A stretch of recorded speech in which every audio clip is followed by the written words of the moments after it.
Coucou mes joyaux, bienvenue sur Sagesse Divine, la chaîne qui bâtit des vies selon les standards divins. Je suis Jemima Kwame, pour ceux qui ne me connaissent pas, et je te prie de t'abonner, de liker, de commenter, de partager si tu aimes le contenu de ma chaîne. Aujourd'hui, je suis pas venue beaucoup parler, je suis venue encourager les assoiffés et les affamés de Dieu. Voilà, et le thème de cette vidéo, comme vous l'aurez vu, c'est le présage de ta soif. Le présage de ta soif.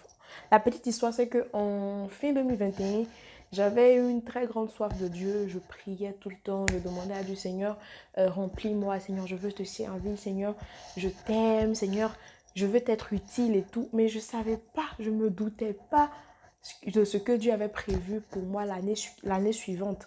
Et en 2022, quand j'entre dans cette année-là, Dieu prend le temps de me révéler qui me veut ailleurs. J'étais dans une église, mais après Dieu me parle. Voilà, il me révèle qu'il voudrait. C'est là qu'il me connecte à mon Père spirituel et il me demande de le suivre dans son ministère parce que lui aussi il devait créer un ministère, il devait servir Dieu et Dieu voulait que je serve auprès de lui dans ce ministère-là parce que Dieu me voulait là-bas. Et voilà, l'église commence et tout.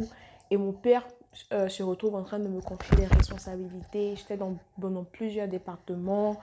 Au début, j'étais contente, mais quand, voilà, tu es responsable, quand tu es leader, en fait, tu dois pas t'encaparer du titre, mais tu dois vraiment servir Dieu. Tu dois vraiment servir Dieu. C'est là que j'ai commencé. Je me disais, Seigneur, est-ce que je pourrais y arriver? Je sentais peser un peu les différentes charges sur moi. Toutefois, pardon, pas toutefois, mais j'avais à côté mes études, mes projets, ma vie perso, ma relation avec Dieu, ma relation familiale qu'il fallait entretenir. Il y avait beaucoup de choses que je devais gérer, mais j'étais un peu perdue dans le sens où je n'arrivais pas à avoir un certain équilibre qui me fatiguait. Et un jour, j'étais assise, je me disais, Seigneur, en fait, je me suis rappelé que c'est moi qui priais et puis je disais à Dieu, Seigneur, je veux te servir, je veux te servir. Et mon père spirituel a l'habitude de dire que servir Dieu, ce n'est pas prêcher.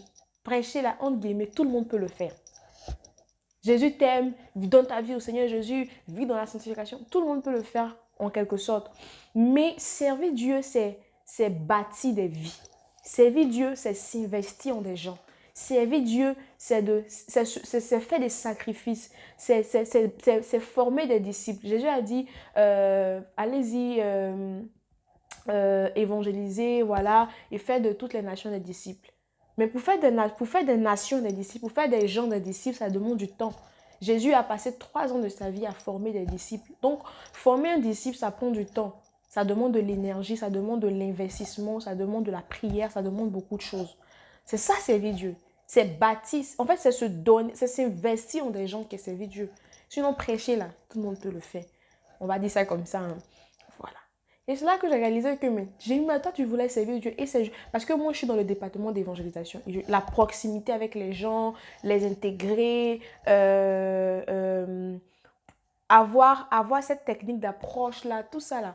Et c'est ça, en fait. Moi, j'étais en contact aussi avec les gens. Et c'est là aussi que revient la notion de s'investir en des gens, bâtir des gens et tout. Et ça me fatiguait.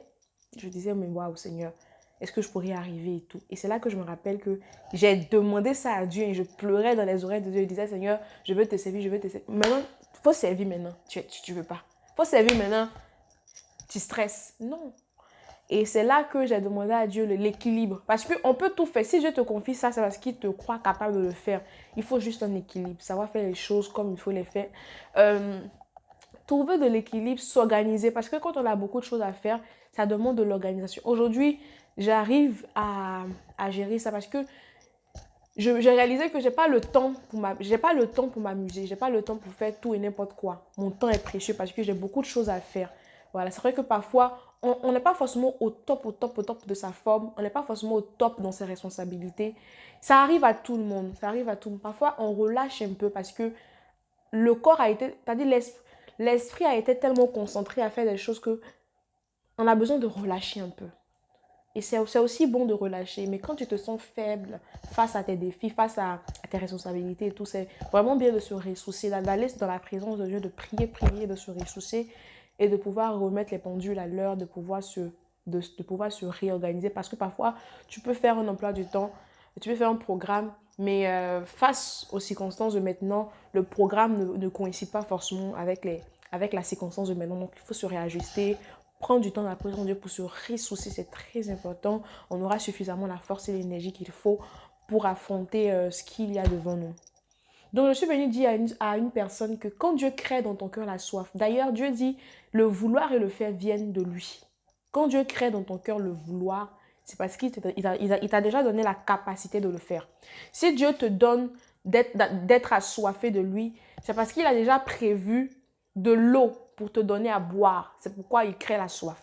Donc, à ta soif, un verre d'eau. Ou du moins, à ta soif, un seau d'eau. Tout dépend de ta soif. Mais je suis venue te dire que si tu as soif réellement de Dieu, la Bible dit, il se laisse trouver par ceux qui le cherchent. Si tu as soif de Dieu, continue, persiste dans ta soif et il y a de l'eau suffisante pour ta soif. Dieu a déjà prévu la provision pour ta soif. Tu boiras et tu seras rassasié.